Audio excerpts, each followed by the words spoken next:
don't think about it. You know, just don't. Now dig on this.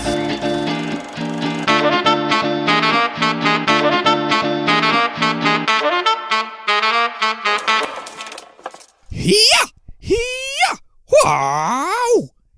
And welcome to Classic Movie Banter. You know that podcast where me, that guy Brenton, and that other guy Nathan, we talk about movies that are older than 20 years. 20 years, or in this case, Nathan... 48 years! Here, indeed. And we tell you if those films are still worth watching today or not. And more importantly, if they're worth getting all your other samurai around on a Friday night to watch... a Friday night, a Thursday night. What am I talking about? Fridays are for feature Fridays. You're with losing the Banter plot, Boys. Brenton. You're off I am course. losing the plot. I don't know what it's about. You get your mates around on a Thursday night, you give it a good old watcheroo. Not a kangaroo, a watcheroo. Nathan, we got through it again. I fucked up once, and we're only a minute in, so... Wow. there goes half the listeners. It's like they're dropping off like flies. Could you imagine every week when I fuck up the intro, we lose half of our listeners? Who's left listening? Like half of one person? Like they've just got one like earphone in and then like, one earphone just, in like, listening to us. Like, yeah, and they literally just tossed it away. well, thank you if you're sticking around, and thank you for wanting to hear our opinions on old movies. And this week's old movie, Brenton, it comes from a listener called Robbo. He wrote into us because you can do that too, listeners. You too can grab a pen, throw it out the window because you don't need it. You're going to get in your laptop and send us an email, and you can suggest the shows that we review every week. And this one came from Robbo. He said, I listened to your Drunken Master review. Thank you, Robbo. And you both said you were going to do Enter the Dragon soon. Where is it? There's a couple of question marks after it. Thank you, Robbo. Robbo, I thank you, and I appreciate the bluntness, because it's caused us to jump into action. You know what I mean? Like, we're here to serve you, Robbo. So today, you know what? We're going to enter a dragon. We're going to find out exactly what's inside it. Wow.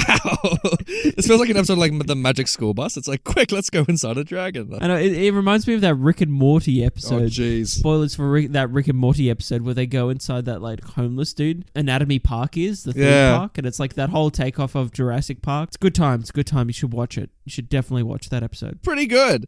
Speaking of pretty good, Brenton, now we're in Hong Kong. We're in a Hong Kong studio, and I want you to pitch to me, Brenton, this new movie you got called Enter the Dragon. Can you pitch me the movie? All right. Sorry, before we get into the pitch, sorry to interrupt you, Brenton. Do we still do the thing where you say like the director details and all that kind of stuff? Is that still a thing? Or I totally forgot, dude. Like I was still laughing about something else.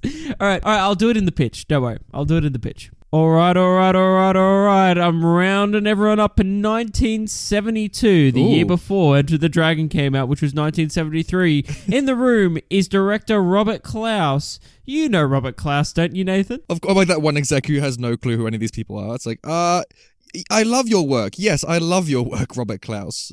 And then I whisper to you awkwardly, who the fuck's Robert Klaus? Well, Robert Klaus is known for directing some of Jackie Chan's movies, such as The Big Brawl, The Ultimate Warrior, among others. Oh. What a champion. Thanks, Robert. Thanks, Robert, for attending today's pitch.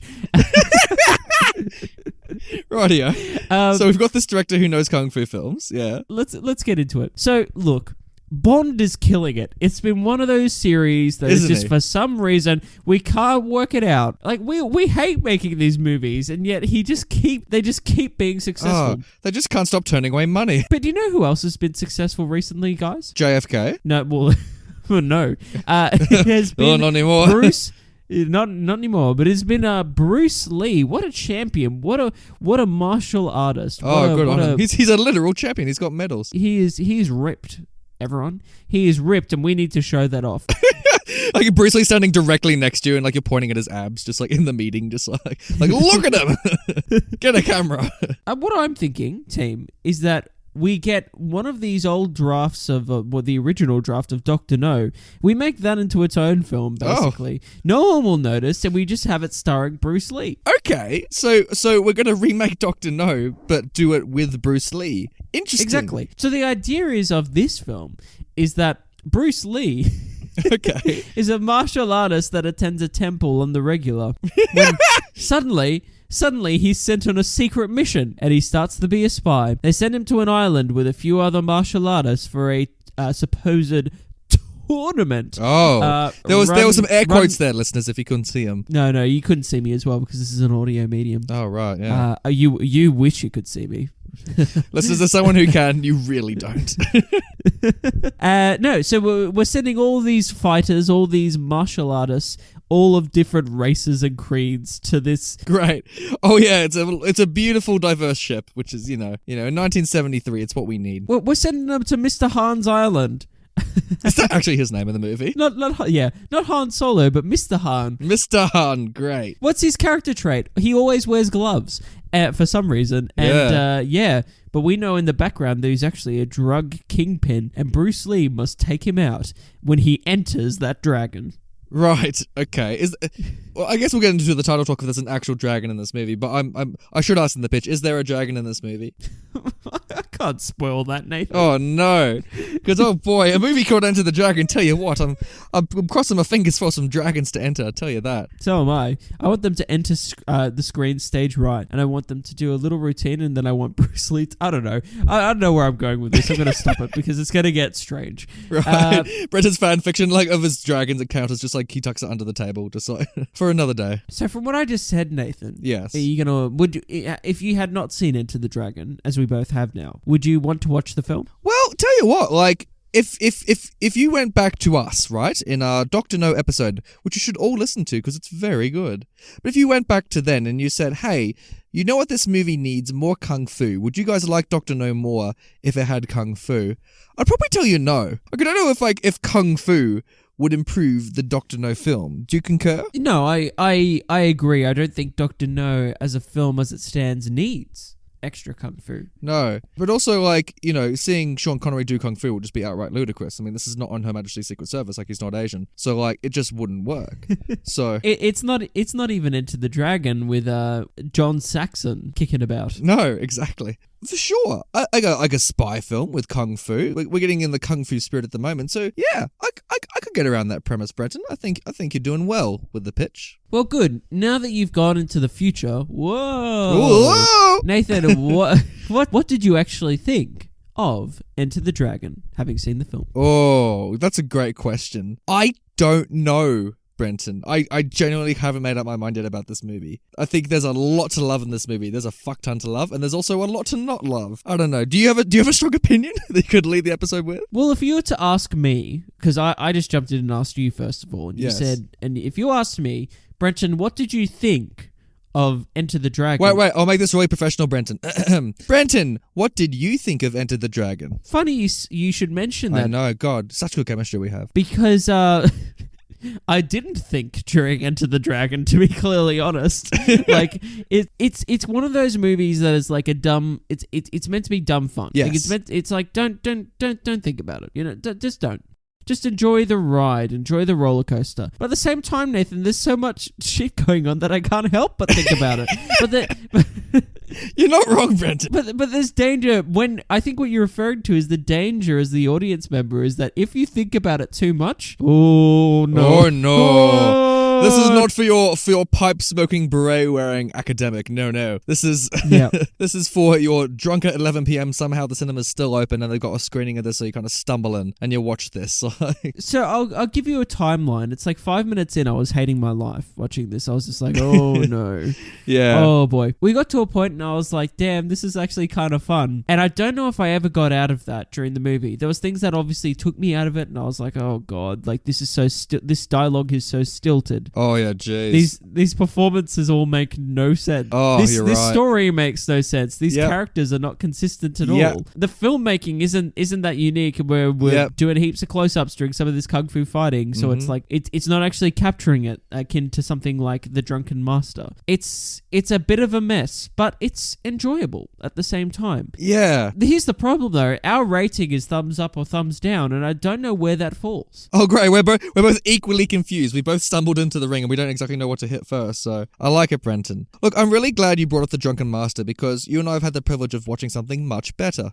So we know how this shit is done. And it's funny because like Drunken Master inspired us to watch this, right? This Jackie Chan film. And because like, Enter the Dragon is held as like one of the greatest martial arts films of all time. That's right. And I can see why, right? Because like it pioneers a fuck ton of stuff, right? It pioneers putting martial arts with the spy genre. So putting those together, it's a first. Yes. It was actually one of the first ones I was researching to do blaxploitation to this level of like having like a black character kind of be this kind of martial artist kind of archetype. Yeah, so it kind of set the stage for that. So I can see why in 72 or 73, whenever this came out, like why this would be so innovative. But like you're watching it now, Brenton, and you're right. I would find it tricky to ignore the stupid shit. And by the way, this is a podcast where we do regularly point out stupid shit, but like half the time it almost works in the film's favor. Like, you know, we like films sometimes when they have their stupid shit. Oh, don't get me wrong though. There's stupid shit in this movie that is mightily enjoyable. Like, there's some prime stupid shit, but there's some stupid shit that I'm just like, that's clearly not intentional and that's just bad. It's just not hitting the mark, right? Yeah. Would you agree with that? It never really finds its stride. It's first and foremost like a martial artist movie, but it's funny because at the start it really comes across as a spy movie. Look, there's a lot to love in this movie, right? Like it's very funny seeing, you know, speaking of, because the comparison to Bonds are so inevitable, it's funny seeing this movie act like a Bond film, because I remember being so impressed actually at the start where we're introduced to all these characters and like they kind of already know each other. Like it's a lot like Bond where like here's like the M, here's the Q, here's like the allies and that kind of stuff, the enemies. And like as audience members, we kind of have to kind of just like pick up the pieces and go, oh shit, it feels like we've walked into like a sequel with all these like pre-established relationships. And I'm like sitting there going, wait, who's what, who? And like I kind of respect it in the 70s for doing that, because like it doesn't beat around the bush or drop all this like exploitation, or no, what am I saying? It doesn't drop all this exposition, because we just have to run with it. Yeah, totally. I actually thought 5 minutes in, I was like, oh, is this a sequel? Yeah. And I did some quick research and it wasn't. I was like, wow, that's confusing, but also really cool. Like, so that's confusing. I'll put that on the poster. But okay, let's talk about some other stuff to do with Entering Dragons. Bruce Lee, Nathan. Yes, he is cut, isn't he? He is ripped. He is very ripped. He is something else to behold. I was just like, wow. Every time he takes his shirt off, and he takes it off quite a bit, I'm like, damn, this guy is... But it's like fanning himself like, woo, Bruce Lee, you jest. Yeah, I really was. Yeah. But even like sure, he looks good in that sense, like with his body, but that's not his main drawing point. Like, the sheer physicality the man does in this movie is insane. And like, it annoyingly kind of feels like a Bruce Lee power vehicle, because like literally everyone else is so much shittier than him. So like... I know, it's ridiculous. There are no stakes at all in the movie whatsoever. There's no tension. Like, it's just like there's literal scenes where Bruce Lee will just like beat up a bunch of people, and then like the background extras who play henchmen will kind of just start like applauding him, or just start like grinning and nodding at him, just like gobsmacked that they're in the presence of Bruce fucking Lee. Like, you know, it doesn't belong in the movie. Yeah, I agree with that all 100%. Though it's like this weird fantasy where like every time this guy does something, everyone just like loses their mind. It's like we're in the Matrix or something. Yeah. Whoa, that's a crossover that needs to happen. But anyway.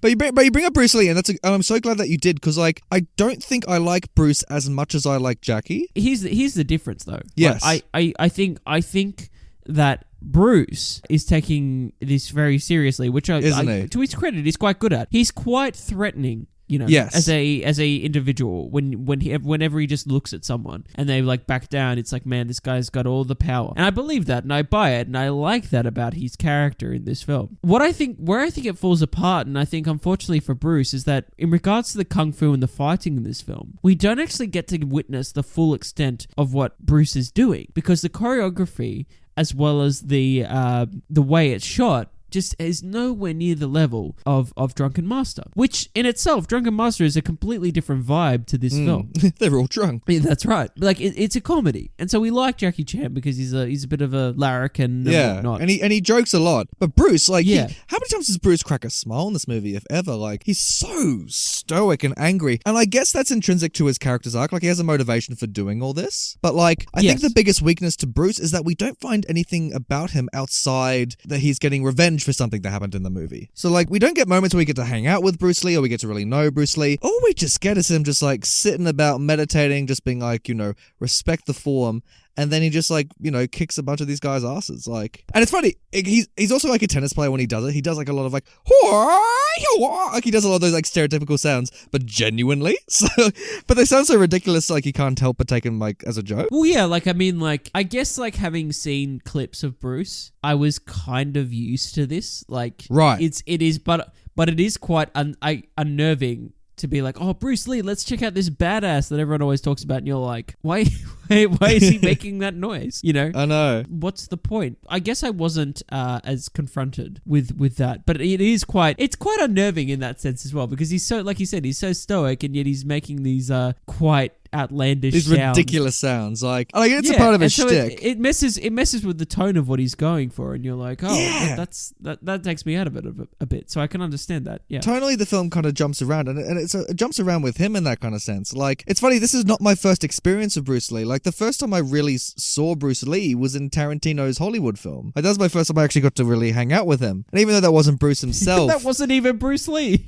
No, it was someone who played Bruce Lee. But in the sense that, like, and this is true, like, he, like, on set, like, especially when making this film, like, he definitely was, like, goaded and challenged by some of the film's extras. So like he would beat up other people who worked on this film. Like he would practice on them. And that's a real thing that happened. And like he definitely looked out for a fight. So when you see this plot where he has to infiltrate this bad guy's lair, he feels like the wrong spy. He feels like the wrong guy for them to send in. Because he's kind of this guy that just goes in and then just has like guns a blazing attitude when he's supposed to be all stealth, you know? Could you imagine, Nathan, if like we challenged each other and like our guests on this show regularly, like in our professional lives, we were like constantly like, oh yeah, man, like it could be anything. It's like, you know, oh, What does he say? What does he say in Hollywood? What does he say to Brad Pitt? It's like, nobody beat the shit out of Bruce. yeah, yeah, that's a great scene. But, you know, it's like, you threaten me, I will kill you. You know, and then and then Brad Pitt's like, you know, if you kill me, that's called murder. Yeah, no, it's like, you know, nobody killed anyone without meaning to. It's called manslaughter, you know. Like that whole scene is so entertaining. And I know that it was controversial because people thought Tarantino was taking the piss out of Bruce Lee. Yeah. But at the same time, I don't necessarily think that. Like, I don't think he's there, like, you know, making Bruce into a caricature or anything. Like, I thought it was a fun moment of like revealing that side of the man of like, hey, like on set, you know, they'd often like challenge each other and have some fights. Yeah. What people I don't think like to see in that was that Bruce Lee got his ass kicked. yeah, well, was actually like a formidable opponent to Bruce. Because also his character was a murderer. Yeah, that's right, and like a war vet, and also He harpooned his wife that one time. you know what I mean? Like he was a fictional character. I'm not taking anything away from Bruce Lee. I think like Bruce Lee was literally a badass and won all those tournaments and would be formidable in a fight. In saying that, I kind of wish in Enter the Dragon we still got that scene where Brad Pitt just like threw Bruce Lee into a car, and just like for some reason on Enter the Dragon the set designer comes out going, "What the bloody hell are you doing?" Yeah. What the fuck did you do to my car? Just imagine that in Enter the Dragon. Just like all the stars turn around confused. Kurt Russell's to calm her down. And Kurt Russell's there. It's like, what the fuck did you do to her car? Bruce Lee's just like shrugging, and just like the other two leads, like the white guy and the black guy, are just like, oh, we were just practicing.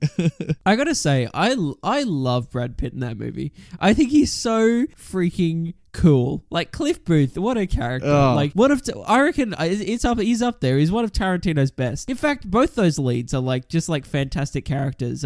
Rick Dalton, who Leo DiCaprio plays, and Cliff Booth. They're so entertaining, and thank God they're there. Otherwise, the movie just would not land. Yeah. Like it just wouldn't. Like, because that movie is such a fucking love letter to like that period in Hollywood. You know what I mean? Like it's and often maybe to its detriment. You know what I mean? Its identity is so based around this time in cinema and what was going around LA. You know, it's a real interesting one. You know, and I'll be interested to see what people think about Once Upon a Time in Hollywood in like 30 years. Yeah, exactly. They'll be like, Bruce Lee, man, he sure loved picking fights, didn't he?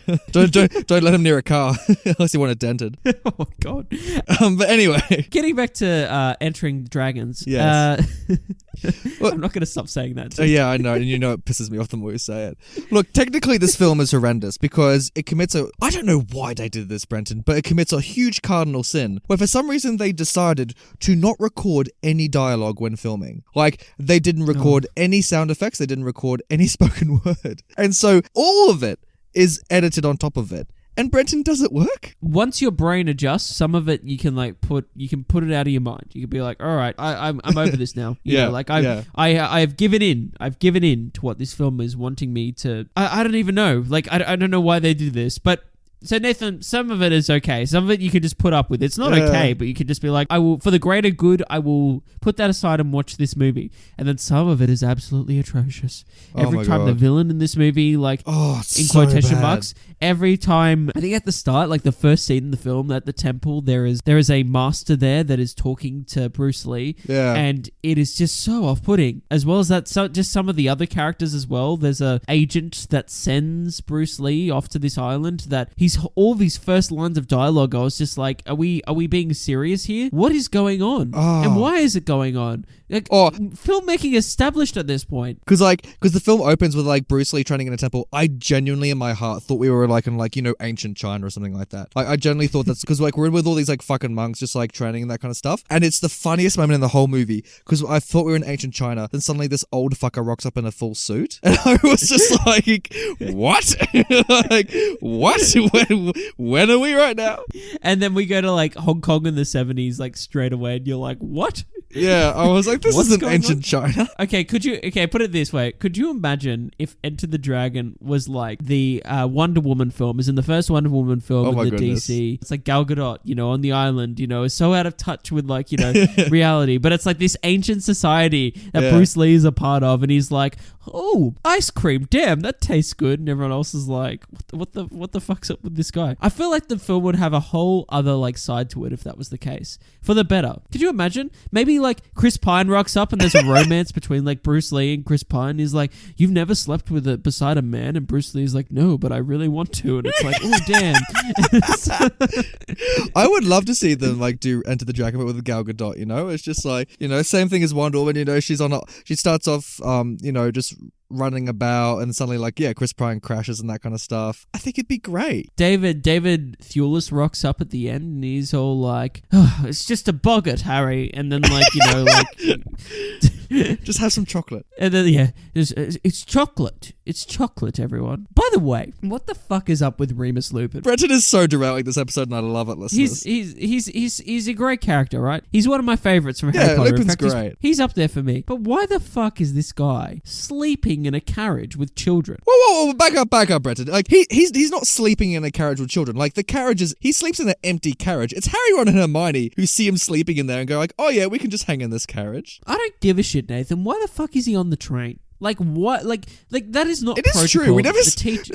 Wait. Back up 4 steps. Do you reckon, like in the lore, because we never find out how the staff get to Hogwarts? Do you reckon there's like a teacher's carriage that we never hear about? Like at the back of the train, there's like one for staff. They clearly apparate, Nathan. They just apparate like out into Hogsmeade. You know what I mean? And just like go in. Like that's how they get there. But then I was thinking maybe Dumbledore sent Remus to like security? protect the train or something. Yeah, for sure. That makes sense. But it's like, that being said, like, who the fuck is this hobo sleeping in a carriage? Like, have some self-respect. He doesn't dude. look that bad, Like- dude. Like, he sleeps in a weird position because he awkwardly goes like his coat like half over his face. Like he can still kind of see the light, so it's not really doing much to have him like sleep in darkness. He's just kind of sitting there. What's weird about it too is that what's probably the strangest thing about it is that like smartly, like all the other students like divert carriages. They're like, holy shit, why is there an adult like hobo like sleeping on the train? Whereas Harry, Ron, and Hermione are like nudge him a bit, and Ron's like, oh, he's out of it, and then Harry's like, oh, I gotta tell you guys something, and then they have this full conversation, and you're like, well, guys, like, what are you doing? You know, you're 13. Yeah. Also, I feel like he was like pretending to sleep the whole time because he wakes up immediately the second that Dementor walks in. Like, I like to think he was just kind of like pretending to be asleep, just hanging about, just listening. And the second the Dementor walks in, he's like, fuck, I gotta pretend to wake up now. So he's like, because he casts that spell quick, like he is ready to go. It's one of the funniest shots in the film when he just like turns. I'm gonna demonstrate it, and then I'm gonna ask our listeners to complete a challenge. So basically, you know, it's like, oh no, Harry's getting his face sucked off with this weird effect on his face in the film, and you're like, oh no, here comes the Dementor, and then David Thewlis is just lying there and just suddenly just goes, oh. And like the sound effect as well, like he pulls this weird face. It's this weird shot where he just turns around and is like, oh. And it's so funny because like the audio is like the mother's scream of like, Harry! As he like fades to black. Like he literally magnums the Dementor if you've seen Zoolander. Like he a shuriken star just like floats in front of the Dementor's face. Yeah, Yeah, so my challenge to the listeners is get that scene, get that scene from Harry Potter and the Prisoner of Azkaban. And I want you to add a line of dialogue that David Thewlis could say as he turns around. Maybe Expecto Patronum, maybe the actual spell that he's casting. No, I don't know. I feel like it's such a funny shot that I'd love to see it. I reckon that shot should be a meme. Like, he's pulling such a stupid face. Yeah. Anyway, feel free to write in, links below, and let us know what you think Remus Lupin should be saying in that scene in Prisoner of Azkaban. But enough about that. Thank you for once again diverting us from Enter the Dragon, Brenton. Look, there's some things I want to say about Enter the Dragon, Brenton. I've got some opinions. I think narratively this film is very shit because like it hasn't got any.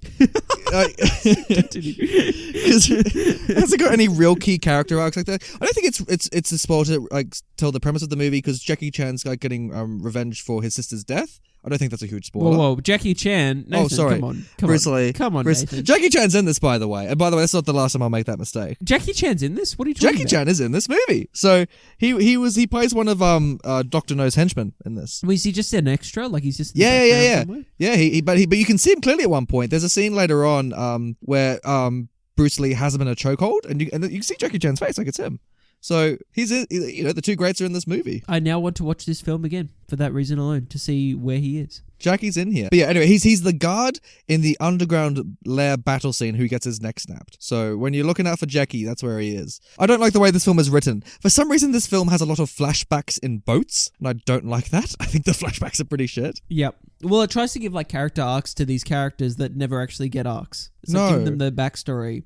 And still, you're just like, why was this necessary? And they all look like action figures. This feels like a shitty Marvel movie in the sense that like they have like they're almost like saying catchphrases consistently, and looking so different from each other, so you can tell the dolls apart when you actually buy the ones on the shelf. So like it doesn't feel like it's really trying to tell a meaning story. It just feels like Kung Fu the movie. Yeah, which is fine if that's what it's going for. But my whole problem with it is that that's what the movie is going for. It is there to give a basic plot, a fun, stupid plot to facilitate some Kung Fu. But my issue with the movie is that the Kung Fu isn't as good as the Drunken Master. No, and also Drunken Master is one of the best. But even like the Kung Fu in general, it's good. Like obviously it's really good, but like it's not. It's a bit repetitive in a way. Yeah, and it's not captured well. Like we keep getting like weird close-up shots of like all this Kung Fu happening, and I'm just like, could we maybe widen the frame so I can like see what's going on and see these amazing feats that these martial artists are doing? Like to be honest with you, my favorite parts of the movie were like the quieter moments where like I love, for example, like the training stuff where like Bruce Lee's really going on about the the art of like the martial arts, and like it feels a lot like Star Wars when like Yoda's training Luke or something like that. Like you have that real kind of sense of like master and trainer like in there. Like I can see George Lucas pulling from this. Like it's definitely there. I totally agree with your point. It's actually a really good point, but I just can't get the image out of my mind of Bruce Lee on some Dagobah. young lad's back, and like run, Luke. There's gonna be a fan edit of like Bruce Lee like backpacking. Jesus, you are derailing this episode so much this week, Brenton. I love it. Could you imagine if Disney did a spin-off series and it was like Yoda the series, but it was like they got young Bruce Lee, like they like CGI'd like young Bruce Lee and just put some ears on him or something, and more like, and like that's why he does his like kung fu high pitched voice, because it's actually the Yoda voice. Maybe that was the inspiration for Frank Oz. That's what I want you to ask at the next fan convention. I'm just saying, like in terms of we were saying, why does he do the high pitched noises? Maybe the reason Yoda has a high pitched voice because it's just going off Bruce Lee's kung fu. Yeah, that's an interesting hypothesis, Brenton.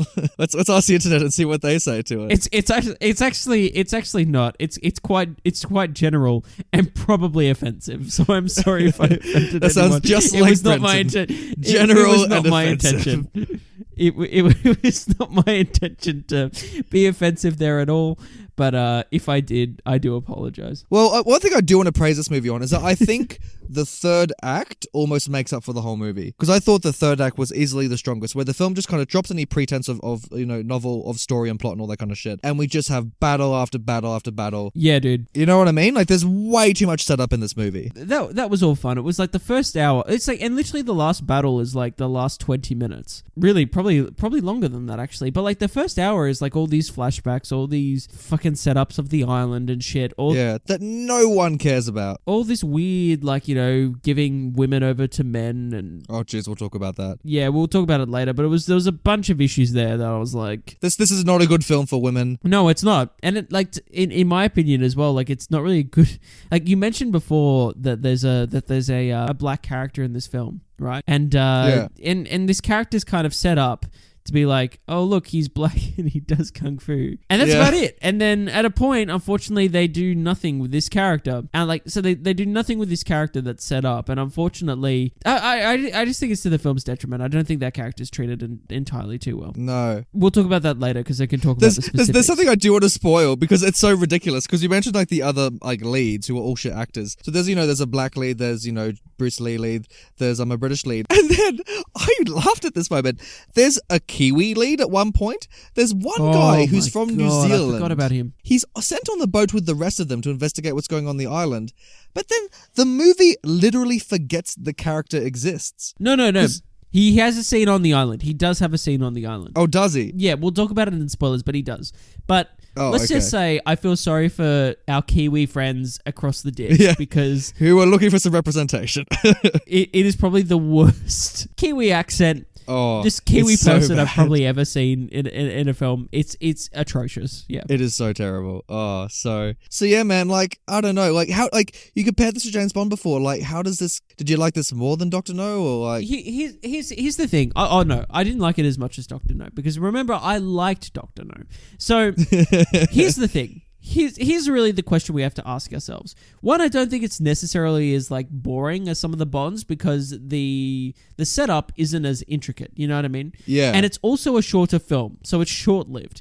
Yes. Here's the thing though, Nathan. We've discussed this and we haven't really come to a consensus and we're about to rate it. So my question to you is this. Even though this movie has fun moments and it is fun, and I do enjoy moments in this movie and I can switch off and just have a dumb time and enjoy it. Is that worth getting your mates around on a Thursday night? And is it worth even just giving the thumbs up to cross that threshold? What do you think? How are you feeling? I don't think so. I don't think so either. There's other kung fu movies I think have way better plots than this. Even like Shanghai Noon, which I shat on. At least it has fucking levity. It's like, you know what I mean? Like, it's really ambitious for them to do a real serious drama. Like for example, like, Crouching Tiger, Hidden Dragon is so dramatic. It's so heavy with its characters, and it has amazing martial arts in it. But it gets away with it because stylistically it matches the choreography. So the directing done is so interesting that it kind of matches these character arcs that you're mirroring with the Kung Fu. Also, the Kung Fu is inherently tied into character arc. Bruce Lee is just kicking gas because he's Bruce Lee. He's not doing it, to prove himself or to do anything like that. He's just doing it because he can. Whereas in in the film Hero, which is another amazing Kung Fu film which I'd recommend, that's inherently tied to like character arcs. Even Drunken Master was, tied to alcoholism. So, like, there's ways you can do this that are way more interesting. So, Kung Fu alone can't sell it. Look, I'll say this about Drunken Master. It's like, while you mentioned alcoholism, that's not a deep film, and I don't think it's a great example. No. But I get your point. I do get your point, and it's a great way to highlight Kung Fu in a fun way, with in a comedy with larrikin characters that are it's kind of meant to be fun. Yeah. And this movie's meant to be fun in a different way as well. But like you said, about Bruce Lee, that it's literally just Bruce Lee bashing up people. I mean, this character is literally called Mr. Lee. It's here as like a juggernaut for Bruce Lee, and people are going to this film to see Bruce Lee be Bruce Lee, and that's great. Like I do think that's great, and there is some merit to that. But my main issue with the movie is that in terms of it being a kung fu film, I don't think it captures the kung fu in an interesting way or in a way that makes me appreciate what's being done, because I can appreciate it. I can see the work that's gone into the choreography and whatnot, but hey, if it's not being captured well, what the heck was the point?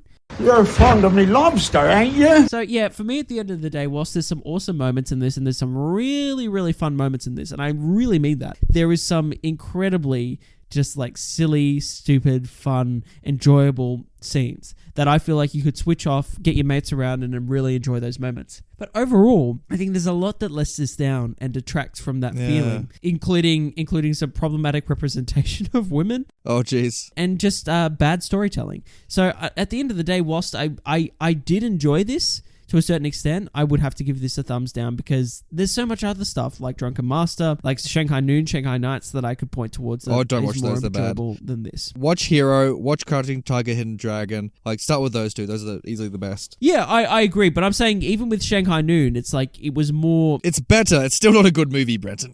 But yeah, no, I agree. But like the thing is as well with this is that the biggest thing it's got going for it is that it's short. So you could just get it over and done with pretty quickly. You could even just watch the second half of it and get what's going on. Yeah, but I don't just watch movies because they're short, Brenton. You know, they got to have a little bit more than that. Look, for me, it's also a thumbs down, dude. I completely agree with everything that you said. You know, we're back on track. We're in consensus. But I'm ready to spoil this. You spoiled it. What? The movie. Oh. All right, so the first thing I want to talk about is actually just the setup itself. Because we get 3 separate backstories to our supposed 3 lead characters in this film. But all that amounts to is that we see that Bruce Lee is on a story of revenge, basically, for his sister that went to this island and then all these dudes tried to rape her or something. Jeez. And then she ran away, bashed the crap out of all of them, but ran away, got cornered, and then killed herself. Yeah. Not have Jeez, to go that was through fucking horrific dark ordeal. with the glass in the chest, wasn't it? Oh, it really was. Yeah. So we got that and we're like, holy shit. Anyway, and Bruce Lee's dad, I think it is, just like casually tells him this and is like, so that's what happened. And you're like, what the fuck? Like, he was actually killed by the blade of his own glider. You're like, thanks for disclosing this later on. You dumb fuck. Where was this years ago? What a reference. Well done, Beth, and I'm glad you brought the Raimi Spider-Man trilogy into this episode. Someone's got to do it. It's usually me, but thank you for doing it. Thank you for holding that baton and passing it on. It's the same dumb shit though. It's like, where was this good information years ago when it was more relevant? Like, oh. Yeah, exactly.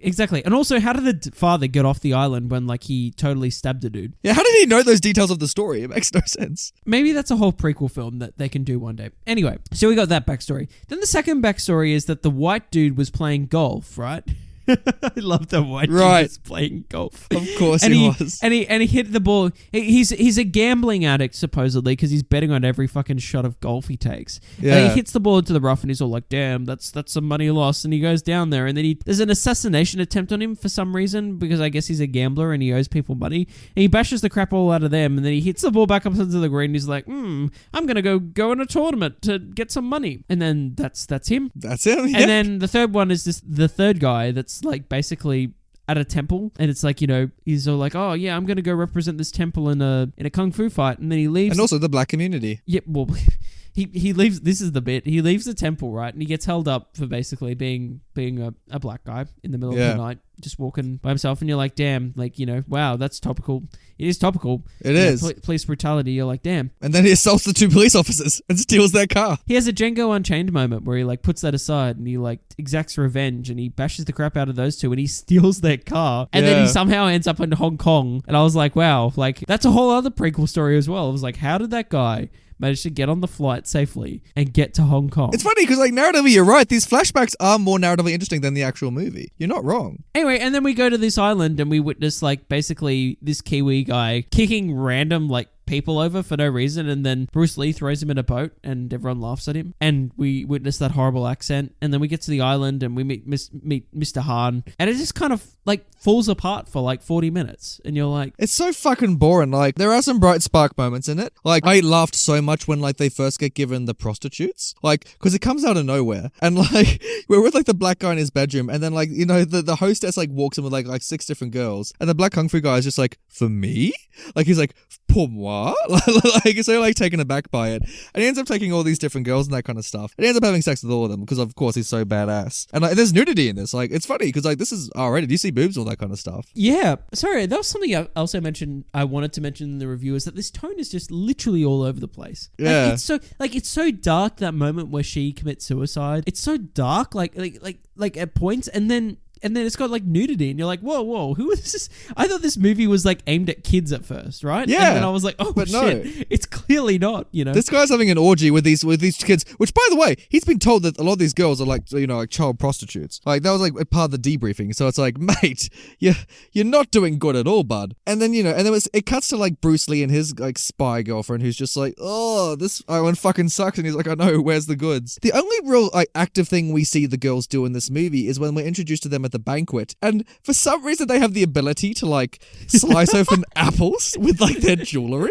Like, what the fuck is this scene? And Mr. Han like commands them to do it. He's like, I hope everyone is having a good night. And he'll throw an apple up, and then like you go all like dart it, and a audience member will capture it and be like, oh, that was awesome. And I'm like, what the is fuck? this awesome? And why is it happening? And then the funniest one for me is Bruce Lee's girlfriend, who like gets her little dart earring thing, and then he's like, yes, do it. And she like blows it. She blows on this thing like a blow dart, but like from her hand, and it hits the apple. And I'm like, that's not physically possible. How did she do it? He's like, use the force. Like, it just darts. Maybe up. she's the dragon because she's got like dragon breath or something. Maybe it could be. That could be it. She could be Dragon Lady. But at the end of the day, that's the only thing the girls do. Like, what a waste. Like, because they're cool. Like when I was introducing them, I'm like, oh, maybe they'll like snap into action. You know, maybe they'll have like that like I'm with her kind of moment. You know, it's like she's not alone. Like that kind of like all the girls band together and fight. But it never happened. But it was clear as well, like that could have been interesting, and there could have been an awesome kung fu fight because they're established as like Mr. Han's bodyguards, and that they're like really dangerous. And then we just never see them again in this final battle. They never take part in it. But also, and on the back of that, it's not like this movie's not against like showing women kicking butt, because Bruce Lee's sister in this film has like that moment, which is a horrifying moment basically, that ends in that really dark scene where she, stabs herself. Yeah. But we have this whole section where she's like basically taking out all these dudes that are like chasing after her. Yeah. You're like, damn, she can like kick ass. But then she dies and we never hear from her again. It's just like, what a waste of a character. I thought this movie was going to be way more interesting because I thought that flashback was going to establish that she was still on the island, a captive on the island. And Bruce Lee was going to have to go in and like help her escape, and then they were going to kick ass together, and then she just killed herself. And I was like, well, there's that idea, Brenton. Yeah, that'd be way better if they managed to keep her alive, and then maybe he had to go save her or something. Like that could have been interesting, but no, they just kill off this athletic character. To be honest, Brenton, do you want to know the scene that had the most tension for me? Which scene was that? It was the scene with the cat. The cat and the guillotine is what I'm going to call this scene. Oh, yeah. Because there's like a scene where like Dr. No, I know he's got a real name, but I'm just calling him Dr. No because he's bloody Dr. No. He's like takes Bruce Lee into his lair and he's like, join me and I'll show you the power. And he does like whole spiel with like Bruce Lee. And like Bruce Lee's like, nah. So then like the boss is like, all right, well let me show you like the cool like weapon shit that I own. Maybe they'll turn you. So it's like, okay, cool. No, it's not. It's with the white dude actually. Oh, white dude, sorry. I'm gonna get them all jumbled up because they're all the same fucking character. They have the same traits. They can do kung fu. So he takes them around like the lair. And then he's like he's even got like Blofeld's cat from the Bond films, like the white cat. And like, yeah. And they arrive at the guillotine and he's like, oh, can you put your hand in the guillotine? And he's like, oh, no, I don't want my hand chopped off. And then he's like, oh, okay, what a shame you don't trust. And he puts the cat on the guillotine. And I was convinced, dude, that the film was going to go there and just suddenly like slice this cat in half. Dude, it was a great moment actually. It was a good moment of tension because at the end too, when he like, because he's got his hand on that rope that you think's going to like activate the blade and then like, drop it down and kill the cat. Yeah. And it's really like tense as like even as the white dude, like, because we've just seen at this point that Dr. No has like bashed the crap and killed the black guy. Yeah. And so you're like, oh damn, what's he going to do to the white dude? So he picks him up off the thing and you're like, oh, don't chop his hands off. And then the guy's like, haha. And he pulls the rope and it activates this like secret elevator. And you're like, he was trolling him. Classic troll. Classic. I thought so. But yeah, dude, how fucked up is it though when it's revealed the black guy's like, going to be fed to the sharks or whatever it is? Oh, that was terrible. That's what I mean. Like, there's so much potential with that. I was like, damn, I thought there was going to be a great like kung fu like team up at the end, but it's only a team up between the two of them because the black guy's killed off basically like instantly. What a waste. And he's shown to be a really capable fighter, and then he just gets bashed the crap out of by Dr. No. And he's, I guess, wooden hand. Yeah. So that was disappointing. That was a bit of a waste. I was like, well, why did he have to die? I get we have to show that this guy means business, but like... It did make me fear him more. Because like the villain just has such stilted acting. You just don't give two shits about him. I wasn't scared about him. That's mate. right. Even when they killed him off, it's like, this ain't you, mate. Like, even when we do see like... We'll get into it a little bit later when he fights, but like, there were things in this movie that were way more threatening than the main villain. And that's one of the film's big sins. Like, to be honest, I found the fucking snake more scary than like the villain. Yeah, me too. Look, I feel like there was 10 minutes of this movie that could have been cut as well. And the first time that Bruce Lee like sneaks out in the middle of the night and literally does nothing. Like he climbs down a hole, climbs back out, and then like takes out a couple, stealth kills a few guys, and then that's it. Yeah. Like, that's literally it. And then you're like, oh, well, that was kind of a waste. And then black guy gets the blame. But I was really just, I was kind of like, why is this in the movie? This 10 minutes of just Bruce Lee sneaking around. It was just kind of boring. I know. There's a lot of filler stuff in there. Like, conversations I just didn't give a shit about. Like, it was more action stuff that I clung onto. Like, I like it when he finally broke in and like set the alarm and like, you know, beat up those radio guys with the snake and that kind of stuff. Because it's a live snake as well. Yeah. Like it's real. Like stuff like that I found way more interesting. Like the part where he's talking to like the girl spy and that kind of stuff. Like, I didn't need any of this, man. Like, even half the Kung Fu tournament I didn't even need. Like, No, but then Nathan, let's get into it. Let's get into the end of this movie because the best part of this movie. Then we get like after all like the sneaking around at night, we get into like the end fight, right? So we have this fight scene between white dude as well as like the big henchman guy. Yeah. And the white dude's actually capable, so like he beats that guy, and you're like, wow, that was like what. How incredible. He beat him. But then, Nathan, we literally have the scene from The Dark Knight Rises where Bane's forces as well as the Gotham police force like fight on the brawl on the streets. When basically the girl like frees like all these prisoners down below in the island. The fire rises. They all just swarm like this kung fu tournament, and it's like 200 dudes like just like kung fu fighting each other. As they start charging at him, he's just like, impossible. Impossible. He's like, so you're going to die in your city. And then like Bruce Lee's like, no, I came to stop you. Then Anne Hathaway just shoots him down from a motorbike.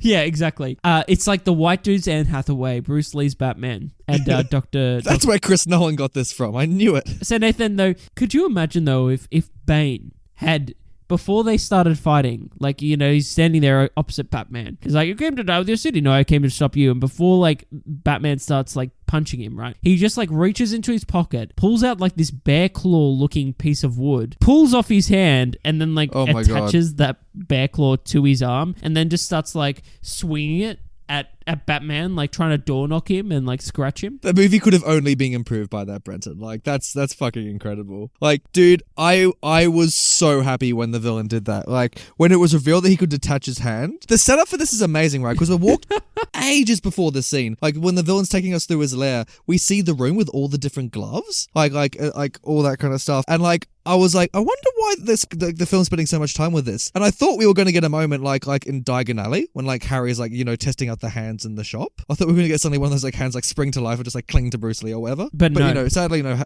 Harry, no Hagrid. Instead, like, especially when like the villain is like versing like Bruce Lee in the Hall of Mirrors, for some reason the villain decides to become Wolverine and just like have like the claws fucking like flick out and just start swiping away. Like it's great. It's a heck of a moment though. You're just like, where did this come from? I can't believe this film's final shot is on that fucking claw like embedded in that piece of wood. I know. Can't believe that it ended on that. I was gobsmacked. I was like, really? That's what you chose to end this on? That shitty looking bear claw? It's so funny. It nearly stilled the movie for me. It's more Bond than probably half the Bonds that we reviewed. Like as far as like the ludicrousness of the villain having like this collection of hands. Like I'm surprised Bond hasn't done this. Like if Enter the Dragon hadn't already done this, like Bond would have probably ripped it off. Like because it's so funny and it's so stupid. Like yeah. The funniest thing about it though is that Dr. No actually carries around that little wooden box that's got his bear claw in it. Like he just has it on hand. He's like, oh shit's going down. Quick, get out my little wooden box. And he just like attaches it on straight away. It's funny that in Enter the Dragon, he snaps to it immediately. Like, and it's funny because it doesn't help him that much because all he's doing is like swinging it about. Like he doesn't really have that much. And like, also this is the fakest scratch marks I think I could have ever seen on Bruce Lee. Like, so they literally just got some red paint and just drew a line on him. Yeah, it's not great. Because that fight isn't interesting because of like, you know, the Wolverine claw. It's interesting because like in the mirror room, we see Bruce Lee finally working on, you know, like use the force and like, you know, which by the way, we've seen to death. Like we've seen like a billion mirror scenes. Like I fucking hated that mirror scene though, because like in terms of logistics, like when the camera pans around the room originally, when we go in there, it's not like a labyrinth of mirrors. No. Of course you'd just be able to see this dude. Like it's not like that at all. And then we have this weird, like slow, annoying scene where we have to like be like, oh, where they can't find each other. And I'm like, fuck off. Yes, they can. It's just a room. Like it's literally just a room surrounded with a few mirrors in it. I was just like gobsmacked by it. You just walk past the fight and you're just like, it's just a room. Oi, get over yourselves. It's just a room. But Bruce Lee kicks Dr. No into his own spear. Oh my god, that was amazing. I was like, yeah. As soon as he hits the spear, he's just like, don't tell Harry. He impaled himself with his own glider. The blade that killed him was from his own glider. Why the fuck are you telling me this now? It's just too good. I love the way that fight scene ended. Like, I thought it was really good. Like, what a great way to end. But at the end, it just amounted to nothing. Like, we didn't really expose his big criminal empire. Like, the main villain had really no plot, like, or motive, like, for him to be doing any of this. It's just forgettable, Brenton. Like, I'll be amazed if we're thinking about Enter the Dragon like a couple of weeks from now. No, God, we won't be. We won't be. Sorry, Bruce, but we won't be. I was waiting for Bruce Lee to say that, like, at one point, like, g'day, name's Bruce. You don't meet many characters called Bruce. No, you don't. Well, shall we get to some special segments then, Brenton? Let's do it. Special segment. Ooh, so special. Brenton, I want you to use your imagination here. Should this movie be a musical? Absolutely. Absolutely. And I'll tell you why. Why? There is so much, because there's not much here to begin with, there's so much potential for some musical theatre writers. Someone to write a book and also... It's true, there's no story. that would flesh out some of the shit that happens in this movie. Could you imagine seeing this on Broadway? Oh man, I could so easily see it. Because you are so right. The fact that there really is like no story, like it's perfect for a musical. Like all they need to do is just sing. And like also because it's like kung fu or martial arts, whatever you want to call it, like it's perfect for a live medium. Like in real life, you're seeing someone do this on a stage, you'd be so much more impressed. Like it's like Cirque du Soleil, so. But would it be a good musical? Probably not. But you could still make it into a musical. I think it could even be good. I think if they got like a good theme, like one thing I did like about this movie, Brenton, was the soundtrack. I thought like the 70s kind of funky kind of, guitar punk was like cool. So I think maybe if the musical I think if the musical stayed in that vein, like, I think it could work. Hey, props to you, man. Like, who knows? Musical theater budding writers, please get on it. See what you can do with this film. But Nathan, the real question is, would this be a good theme park ride? Yes, and I'll tell you exactly what it needs to be, Brenton. Okay, so this ain't going to be your roller coaster. This ain't going to be your little VR shit. What this is this is going to be a theme park live show, right? This is what you're like, you grab your popcorn, you go into your little stadium and you're just like, and you see like, this is such a deep cut, but it's like when we were in the Gold Coast, we had a movie where the Police Academy live show. It's a lot like that. Yeah. But maybe they do it with a little bit more slapstick. So maybe like, Bruce Lee, he can't find his way into the lair. So he's got to run about the island and you're watching him like find all the claws and beat up some bad guys. They could do a whole live show in a theme park for this. I agree. I think it'd be amazing to see like that whole end sequence when like 200 dudes are just like kung fuing each other. Like, but live? Could you imagine? Oh, it'd be dude. incredible. It'd be so awesome. Like, I would love it if a theme park had this. Like, I think it'd be really cool. Nathan, I think that's a great suggestion. The way you've suggested it of them doing a live show as opposed to like a ride itself. Great idea, Nathan. You should own a theme park. I should own the IP rights to Enter the Dragon. That's what should happen. Yeah, that's what should definitely happen. Nathan, the last question I have for you in terms of this film working in other media. You're making me do all the work. Would it work as a video game? Oh, jeez, man. I'm really working for my dollar in this board meeting. Will this work as a video game? Have you ever played Mortal Kombat, Brent? I have. Oh, good. I have not. Controversially, I don't love fighting games. Well, that's good because this doesn't necessarily have to be a fighting game. It could still be like a third person, like open world, like you explore the island as Bruce Lee. Yuck. Hey, who knows? But no, first and foremost, there should be a fighting game. Because didn't this inspire Mortal Kombat? Like, I read somewhere like this was one of the key inspirations for the original game. I had no idea, but that would make sense. Yeah, but maybe not for the fatalities because this movie. Oh no, this movie's not super violent. But can you tell me why Mortal Kombat's great? Like, what's the selling point with fighting games? Because I never understood it. It's a fighting game. So it's like you're basically picking a character, with a moveset that you can get really good at, right? You can learn all this. So you learn the button presses and all that. And it's quite a time having to learn it. It is a learning curve. But it's also like knowing with the right moves to do at the right time against the character you're playing against. Right. So there's some real strategy. Like chess. Yes, but it's like chess, like if like you had to constantly be making moves at speed. And it was graphically violent. Yeah, well, yeah, Mortal Kombat is like super violent. It is like ridiculously violent. Go on YouTube and look at just some of the fatalities and you'll probably throw up. It's absolutely ridiculous. Oh, okay. But yeah, fighting games are fun, man. There's other ones apart from Mortal Kombat too. Like you got Street Fighter, you got bloody Soul Calibur. I love Soul Calibur. Soul Calibur's so good. But yeah, man, fighting games are fun. I don't know. Every time I play Smash Brothers, I'm like, I don't know any of this shit, man. Like I always lose. I'm like, I don't know what to do here. I just like press the one button hoping it does something like. Oh yeah, no. You gotta button mash. If you don't know what you're doing, just button mash and pray. Great, mate. Like yeah, I don't know. That's why like I understand why people love it, but it's just like, doesn't like the gimmick get boring after a while? Like you're on the same like, one person's on the left, one person's on the right, and you're just mashing until someone falls over. Like no, I don't think so. Like Smash Brothers is awesome. Smash Brothers is like really, really cool. And I like Mortal Kombat too. Also, you'd probably like Injustice, which is made by the guys that make... I wouldn't. I've seen those cutscenes. I do not need to play Injustice. Come on, man. Or you could play the newest Mortal Kombat that has like characters such as the Terminator or like John Rambo as playable characters. Christ. And like Sylvester Stallone. Sylvester Stallone actually voices Rambo in that game. I don't know, man. Like the writing, like the writers, the poor writers have to think of some stupid story to get literally every character that exists to get to fight. It's just... Yeah, totally. Superman's just like, Lois is dead. Oh, fuck, Lois is dead. I'm evil now. Like, I don't need any of that, man. All right, man. I'm just saying you should give it a go before you diss it. You should give it a go. All right. Brendan's like sliding a copy of some games over the table. I'm like, oh, here we go. And Nathan's like, feck. Let's see what stills this movie. It's blinding. So Nathan, what stills this movie is a segment on the show where we pick a single still, a single frame from a film we are reviewing. We pick this usually on the basis of it being hilarious, but sometimes it's just a beautiful piece of cinematography. Brendan, I do love that you say beautiful cinematography because I feel like 9 times out of 10 it is never beautiful cinematography. Like, it's mostly it's dumb not. shit. It's great visual dumb shit. So this still, Brendan...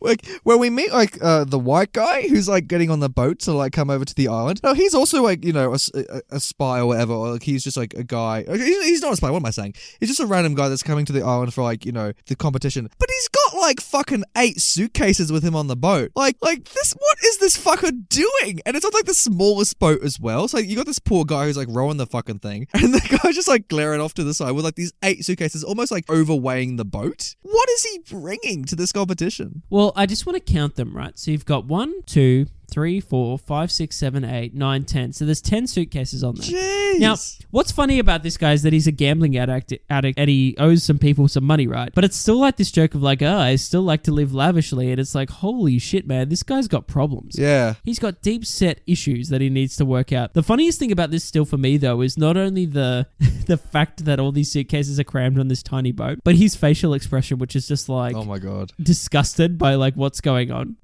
He's not having a good time about it either, is he? No, he's not having a great old time, is he? So yeah, it's just horrendous. Like, I was kind of waiting for like when he'd finally pull up on the boat, just for the rest of the other teammates to like look at him and just laugh, and like eventually just like throw his suitcases overboard. Like, yeah, but like when he gets to the island, you just like that it continues because you see like all the staff all carrying just his suitcases up to the island. yeah. It's like we never find out what he brought. It's like, Yeah, I know, right? that's the great mystery of the movie. Yeah, the great mystery of the character is what was in those suitcases. Ooh. Well, hey, Hey, let's look at this film's poster. Banter. Yes, Let's look at this film's poster. but is it art? so Nathan, we've had some things to say about this film. Haven't we? We hope. We've had some negative points towards Enter the Dragon, but something I've got to say that redeems this movie almost entirely So much. is how incredible this poster is. This is amazing. This is so fucking good. Like, look up in the links, listeners, this poster. It's like this beautiful kind of like, it's kind of like what the Marvel movies try to do, but kind of fail at. Where they have all the characters kind of like posing in like a mishmash up, and you got all the kind of monks in the bottom left of fighting. You got a dragon on the bottom right there with some police. I don't think they included the police cars and the black guy like on the bottom right. Like, Yeah, it's ridiculous. Like, it's crazy. But dude, this is such a piece of art. Like, it's incredible that you have all these characters on there. You have Enter the Dragon in red, the ultimate martial arts masterpiece, lavishly filmed by Warner Brothers in Hong Kong in the China Sea. And then on the side of it, you have Bruce Lee kind of rappelling down. As well, you have the line on the top, their deadly mission to crack the forbidden island of Han. So, yeah, I just think this artwork is just awesome. Yeah, like, man. It's so cool. this is one of the better posters we've done. And like, it goes to show how cut Bruce Lee is. Like, Brett and I, we're enamored with it, aren't we? I'm still enamored with it. Ooh. So yeah, man. Check it out, really. It's so incredible. But Well you know done. what's not perfect, Brenton? What, Nathan? Title talk. Ooh, it's the title. Let's get into it. Enter the Dragon. We haven't had this in a while, Brenton, where the title has irked me so much as this movie. Because tell you what, a movie called Enter the Dragon, Brenton, I've got one bloody prerequisite for it. I want to see some dragons entering. That's all I want. Yeah, but did you see some dragons entering at all? Absolutely not. What even is the dragon in this movie? Like, there's obviously not a real dragon. Is it referring to Bruce Lee? But is he called the dragon at any point? No. No, that's why I was confused. Like, what is the dragon? I know he does another movie where it's also like something the dragon, but like, so I'm assuming maybe it is Bruce Lee because there's literally no other indication of it. It's got to be Bruce Lee because he Yeah. does enter in this film. I guess he enters a room at one point, but boo! I wanted him to have like a Mandarin dragon tattoo. You know what I mean? Like he'd be like, "I am the dragon." I wanted him to shout that at one point. I mean, like, if so, what you're saying is, if it had been made clear that Bruce Lee was the dragon, it would have been okay. Yes, I would have completely forgiven it, or have an actual dragon, even like a statue of a dragon. Just any dragon at one point would have done the job for me. So yeah, as long as a dragon rocks up at some point, it would have been worth it. Yeah. So that being said, since that did not happen, what would you call this film? Maybe Dr. No? Yeah. Yeah. Dr. No 2.0? Yeah. I mean, why not? I don't think that's a bad. Yeah, I'm down with that. Or like, the tournament or something like that. Yeah, it would have been cool. Bruce Lee at the tournament. It's like, Or just tournament starring Bruce Lee. yeah, that'd be kind of cool. Or even like the Island of Han. That would have been kind of cool. Yeah. Or maybe like violence on the Island of Han or something like that. Like, No. Just Island of Han or... Yeah, I think Island of Han might be cool too. perfect. Instead of like Gilligan's Island, it's like with Jack Black on the cover, it's like Bruce Lee. It's just like, Yep. Yeah. Sounds good. Oh. there's a deep cut. Well, now that we've established that, shall we pass the power to the people? Finally.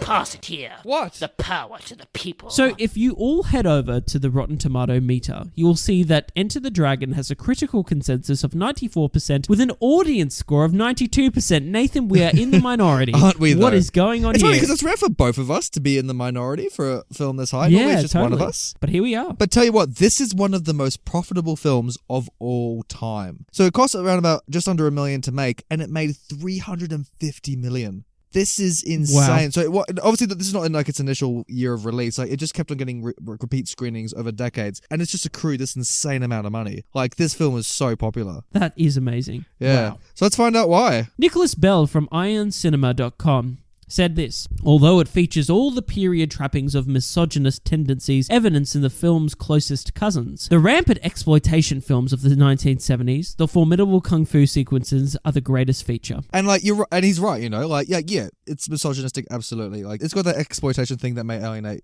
certain viewers. But again, I don't think the kung fu makes up for it in that sense, I don't think so either, yeah. Yeah, so I guess you're wrong, Nicholas Bell. We disagree. We do. Matt Brunson from Film Frenzy gave it 3.5 out of 4 and just simply wrote, "What action?" I must say that the one point in the film that I would have said what action would have been the Dark Knight Rises sequence when all those dudes just ran down the hill and you're like, whoa, here we go.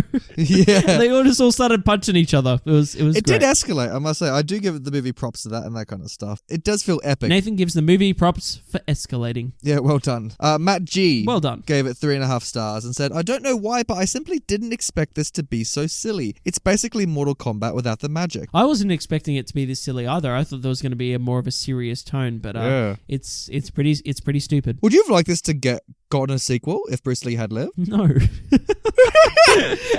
Because it's highly speculated that, like, if Bruce Lee had lived, because this made so much fucking money, this would have been like a franchise to rival James Bond. No, it would never have rivaled James Bond. You know what? I bet they would have crossed it over. This movie is made for crossovers. You know what I Oh, mean? yeah, man. Like it's just you can see crossover with anything. Like I said, Harry Potter. Sure, man. Bruce Lee's on that train. He just beats up the Dementors. Lacey M gave it 2.5 stars and said, "Can we all just be completely honest about this movie and admit that it is not the best martial arts movie of all time? It's not made particularly well, and the plot is sort of dumb." I'd say it really is dumb. Anyway, Bruce Lee is amazing. No doy, no da. So what she's saying, I think, is that like Bruce Lee, absolutely a big draw card, but you need supporting players. You need people there that are almost as interesting to make you also want to go back. Like. And apart from that bear claw, I mean, like nothing else really is. Like I didn't love Black Panther just because of the Black Panther. Shuri's interesting. Martin Freeman flying a plane's interesting. Andy Serkis being South African is interesting. Like you need other people lifting the weight. Yes, agreed. I like that you used those two examples, Nathan. Well done. Thank you. And finally, if I was to use a Black Panther reference, I would mention Forrest Whitaker 100%. oh, If you want to see something interesting, just look at that performance. who would challenge for the mantle of the Black Panther? Oh, too I good. will. Love you, Forrest. Mumbaku. That's by the way, my favorite line from that movie is when bloody Lupin Nyong'o has to go to like Mumbaku's like lair to like ask him to help out after like the Black Panther dies. Yeah. And he's like sitting on his throne, like being all cool and that kind of stuff. And Lupin Nyong'o, she gets on her knees and she says, "Great Gorilla Mbaku." And she's just kind of praising him. Like, it's so fucking good, man.